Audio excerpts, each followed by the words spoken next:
Raden Syahid terpana melihat apa yang ditunjukkan oleh orang tua tersebut. Ya, sebatang pohon aren. Seketika buah dari pohon itu menjadi emas seluruhnya. Maka mata Raden Syahid pun terbelalak. Dia adalah seorang pemuda yang sakti, banyak ragam pengalaman yang telah dikecapnya. Berbagai ilmu telah dipelajarinya. Maka dalam batin Raden Syahid berkata, orang tua ini mempergunakan ilmu sihir. Sambil berkata yang demikian, Raden Syahid mencoba mengetok seluruh kekuatan ilmunya. Tapi setelah ia mengerahkan ilmunya, buah dari pohon aren itu tetap berubah menjadi emas. Tidak bisa kembali lagi menjadi buah pohon aren. Berarti orang itu tidak mempergunakan sihir. Ia benar-benar merasa heran dan penasaran, ilmu apakah yang dipergunakan orang itu sehingga mampu merubah buah aren menjadi emas. Selama beberapa saat Raden Syahid terpukau di tempatnya berdiri. Dia mencoba memanjat pohon aren itu. Benar-benar berubah menjadi emas seluruhnya. Ia ingin mengambil buah aren yang telah berubah menjadi emas berkilauan. Mendadak buah aren itu rontok berjatuhan mengenai kepala Raden Syahid. Pemuda itu pun terjerembab ke tanah, roboh dan pingsan. Ketika ia sadar, buah aren yang rontok itu telah berubah lagi menjadi hijau seperti buah aren lainnya. Raden Syahid bangkit berdiri mencari orang berjubah putih tadi, tapi yang dicarinya tak ada di tempat tersebut.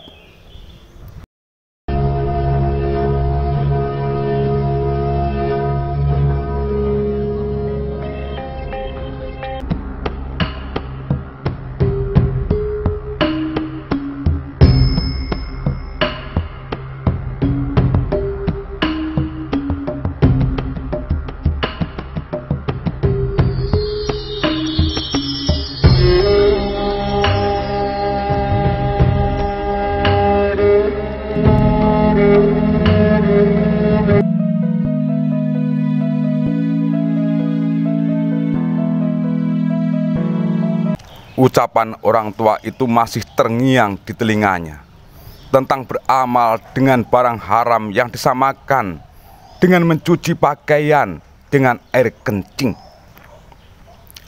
tentang berbagai hal yang terkait dengan upaya memberantas kemiskinan. Raden Syahid mengejar orang itu.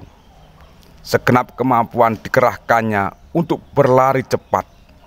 Akhirnya dia dapat melihat bayangan orang tersebut dari kejauhan. Sepertinya santai orang itu melangkahkan kakinya. Tapi Raden Syahid tak pernah bisa menyusulnya. Jatuh, bangun, terseok-seok dan berlari lagi. Demikianlah gambaran dari Raden Syahid yang telah tenaganya terkuras habis untuk mengejar orang tersebut.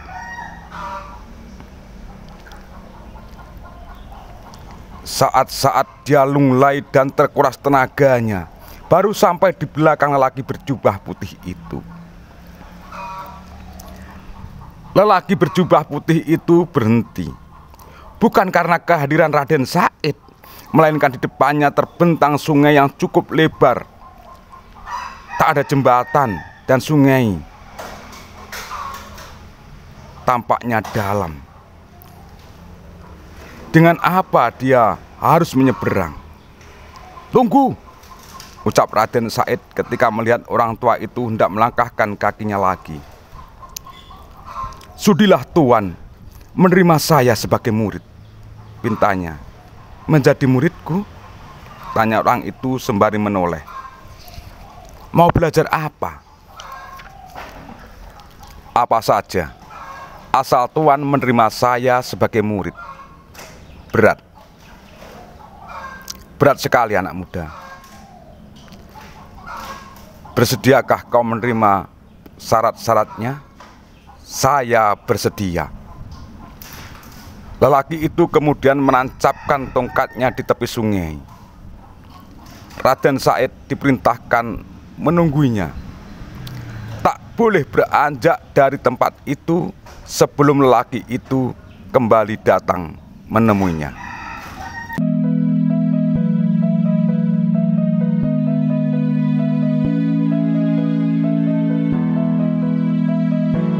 Sedulurku sekalian, Raden Said bersedia menerima syarat ujian tersebut.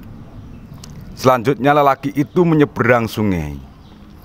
Sepasang mata Raden Said terbelalak heran. Lelaki itu berjalan di atas air bagaikan berjalan di daratan saja. Kakinya tidak basah terkena air tersebut. Ia semakin yakin bahwa calon gurunya itu adalah seorang lelaki berilmu tinggi, waskito dan linuwih. Bisa saja golongan para wali. Setelah lelaki itu hilang dari pandangan Raden Said, pemuda itu duduk bersila. Dia teringat suatu kisah ajaib yang dibacanya, yaitu kisah Ashabul Kahfi. Ia segera berdoa kepada Tuhan supaya ditidurkan seperti para pemuda di Goa Kahfi ratusan tahun silam. Doanya dikabulkan. Raden Said tertidur dalam samadinya selama 3 tahun. Akar dan rerumputan telah merambati sekujur tubuhnya dan hampir menutupi sebagian besar anggota tubuhnya. Setelah 3 tahun, lelaki berjubah putih itu datang menemui Raden Said. Tapi Raden Said tak bisa dibangunkan. Barulah setelah mengumandangkan azan, pemuda itu membuka sepasang matanya. Tubuh Raden Said dibersihkan, diberi pakaian baru yang bersih, kemudian dibawa ke Tuban. Karena lelaki berjubah putih itu tak lain adalah Sunan Bonang. Raden Said kemudian diberi pelajaran agama sesuai dengan tingkatannya, yaitu tingkatan khosos, tingkatan para waliullah. Sehingga di kemudian harinya Raden Said ini dikenal dengan nama Sunan Kalijogo. Kalijogo artinya orang yang menjaga sungai, karena dia pernah bertapa di tepi sungai. Ada yang mengartikan Sunan Kalijogo adalah penjaga aliran kepercayaan yang hidup pada masa itu.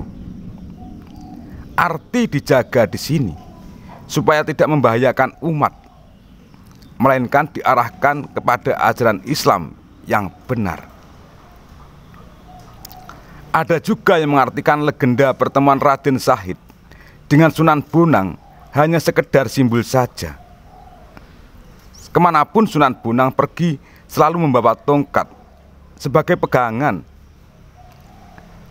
yang menjadi simbol tentang kemanapun kita pergi atau Sunan Bonang pergi harus berpegangan hidup dengan tongkat, yakni teken atau agama, ajaran, iman sebagai petunjuk jalan kehidupan.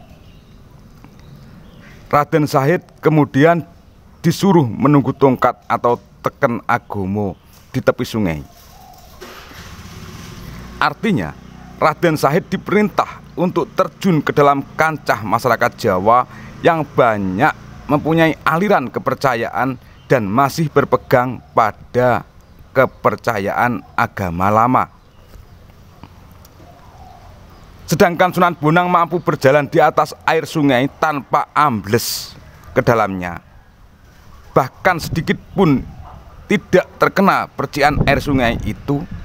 Artinya Sunan Bonang dapat bergaul dengan masyarakat yang berbeda kepercayaan, berbeda agama tanpa kehilangan identitas agama yang dianutnya, yakni agama Islam.